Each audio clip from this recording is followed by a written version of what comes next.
नमस्ते। नमस्ते, मैं नागपुर महाराष्ट्र से आई हूँ, साची की मदर हूँ और ये मेरी बड़ी बेटी है जीनिया और मेरे हस्बैंड है विवेक वानखेड़े। हमको बीआरसी सर के बारे में मेरे जीजाजी ने बताया, सूरज यादव, वो पहले से ही कनेक्ट थे बीआरसी सर के ग्रुप से। और ये मेरी छोटी बेटी 1.5 साल की थी जब हमको पता चला है कि इसको थैलेसीमिया है करके। तब एलोपैथिक वो डॉक्टरों ने सबने बोले कि इसका थैलेसीमिया कभी ठीक नहीं हो सकता, ये जब तक है तब तक इसको ब्लड आपको चढ़ाना ही पड़ेगा और एलोपैथिक की दवाइयाँ इसको हमेशा के लिए चालू ही करनी पड़ेंगी। और ये बड़ी बेटी 5 साल की थी जब हमको पता चला कि इसको थैलेसीमिया है करके। इसके टाइम भी डॉक्टरों ने वही बताए थे, लेकिन बड़ी वाली को उतना प्रॉब्लम नहीं है, छोटी वाली को तो बहुत प्रॉब्लम था। ये 2 बार एनआईसीयू में चली गई थी और दोनों टाइम हम एलोपैथिक वाले डॉक्टरों ने हाथ ऊपर कर दिए थे कि ये मतलब इसके बचने के ज़्यादा चांस नहीं है, बोले इतना ब्लड कम है करके। दोनों बार सर ये 3-4 दिन आईसीयू में रही। 3-4 दिन तक तो कुछ नहीं बोले कि हाँ ना। हम दोनों जन बहुत परेशान हो गए थे, मतलब कैसे होगा, क्या होगा, बेटी हाथ में आएंगी नहीं आएंगी, ये हमको कुछ नहीं समझ में आ रहा था। फिर हमको सर के बारे में पता चला और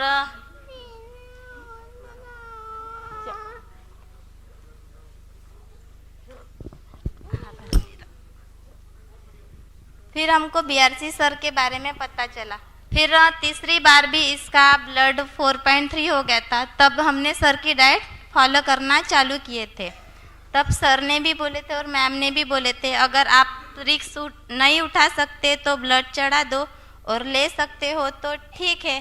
फिर हम बोले नहीं मैम, उसको तो सिम्टम्स ज़्यादा दिख नहीं रहे हैं, वो खाना भी खा रही है, खेल भी रही है और चिड़चिड़ भी नहीं कर रही है ज़्यादा। फिर हमने इसको ब्लड नहीं चढ़ाए, नहीं लेके गए डॉक्टर के पास। फिर सर की डाइट फॉलो किए। 15 दिन में मेरी बेटी का ब्लड 6.6 हो गया, जो 4.3 था वो 6.6 हो गया।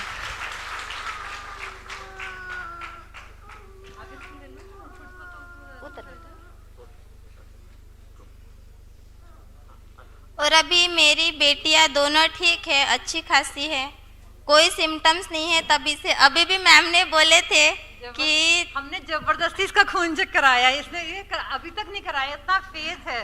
अभी तक मैंने इसकी कोई ब्लड टेस्ट नहीं की, ना डॉक्टर के पास लेके गई। अगर इनको कुछ भी होता है तो मैं आयुर्वेदिक से ही इलाज करती हूँ। और ग्रुप में भी ना अगर किसी को फीवर होता था ना तो बोलती थी, अरे बीआरसी ने बोला तो हॉट वाटर में बैठ जा, तो बैठ जाना, दिमाग क्यों चल रहा है। सबको इतना मोटिवेट कर रही थी, मगर इतने भी पैसे नहीं है। 1 महीने बाद मोबाइल गायब हो गया, इसका खो गया, उसके बाद ही हमारे टच में भी नहीं है। तो मैं यही बोलूंगी, इसको किसी थेरेपी ने ठीक नहीं करा, सिर्फ इसके माइंड गेम ने, इसके फेथ ने डॉक्टर बीआरसी पर ठीक करा है।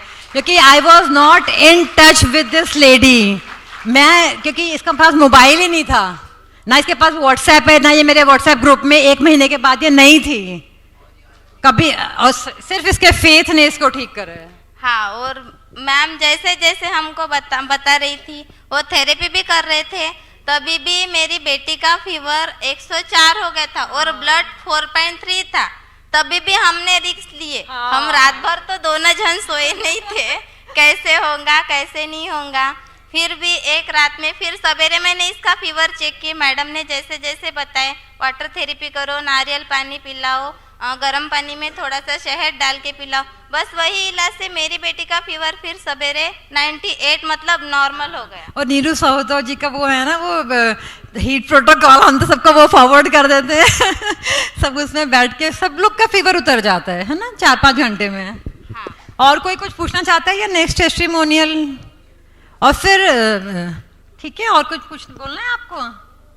Thank you. Thank you BRC sir, thank you Namita ma'am और आपकी पूरी टीम को हमारे परिवार की तरफ से थैंक यू। आज आपकी वजह से मेरी बेटियां ठीक हो रही है। Thank you sir.